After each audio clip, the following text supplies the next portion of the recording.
Hey guys, it's your boy Jay. Welcome back to my channel where we talk about all things stock and investing. Now, if you've been watching a lot of videos on this topic, you've probably seen the term SPAC come up quite a bit, wondering to yourself, what is a SPAC? In this video, we'll go ahead and look at what a SPAC is and should you really be investing your money in SPACs. Before I go ahead and dive in, please go ahead and click the subscribe button, like the video, and also just hit the notification bell. It helps with the algorithm, helps my very small channel grow, and I really appreciate it. Now, with that being said, let's dive in. As I mentioned earlier before, if you've been watching YouTube videos, you've probably seen popular YouTubers mention that they're investing in a new SPAC with the possibility of 2xing, 3xing, or even 10xing their returns. So, what is a SPAC? SPAC stands for Special Purpose Acquisition Company, and it's a non-commercial operations company with the sole purpose of acquiring funds so it can acquire an existing company. They normally go ahead and acquire these funds through the IPO process or an initial public offering. Now, through this process, investors normally get the options to buy stocks at an average around $10 per stock, and they also get what's called a warrant, which gives them the options to buy stock at a later date at a preset price.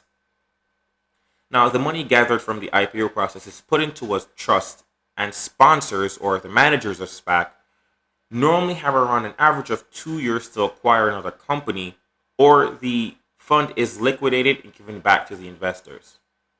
Sponsors or managers of SPAC are normally high-powered CEOs or people on the head of boards, etc., etc. People that specialize in a specific field, and they have that notoriety to pull in investors. SPACs are also known as blank check companies. This is because investors do not know what company is going to be acquired or what the capital is going to be used for exactly. So essentially, they're writing a blank check for their investment. Now, why are SPACs even so popular, especially in 2020? If you're a private company and you want to go public with the hopes of growing the company, you have to go through the IPO process, which I mentioned earlier. Now, this process is very tedious, very time consuming, and very expensive. Normally, investors are going through your financial statements with a fine-tooth comb. Investment banks are charging you a large fee, and you have to go ahead and think about your paying to market the IPO, generate a buzz around it, and gather investors. The whole process normally takes somewhere around 6 months, and it's not guaranteed because we've seen several IPOs fail or have to be withdrawn.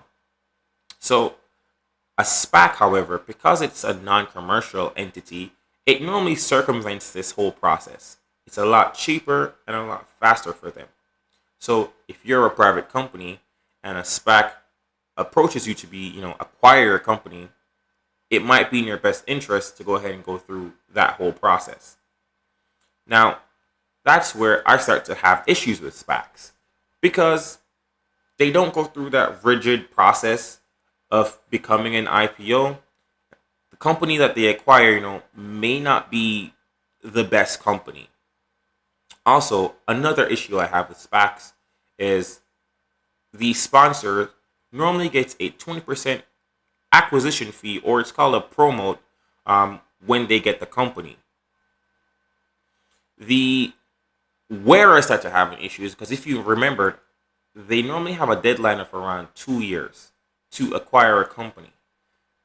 And if you think about it, if you're a manager, you get a 20% cut regardless of what company you get, and your deadline's approaching, you don't find any promising companies, you might be inclined to go ahead and just pick a company.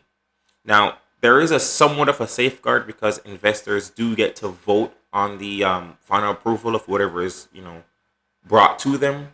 But at the same time, investors kind of joined the SPAC because they believed in the sponsors in the first place, so they might just go with their opinion regardless. Another issue that I have with SPAC companies are their overall track record or their performance in general. On average, records show that SPACs underperform the S&P 500 in a given year's time frame. Also, a company, the Renaissance Capital, showed that SPACs in 2015 to 2019 only gave an average return of somewhere 2%, and in 2020 they gave an average return of 13%, which sounds great. But if you were to remove two of the biggest SPACs, which are Draft King and Nikola, they actually gave a negative return of negative 10%. So, like I said, they don't have the best track record.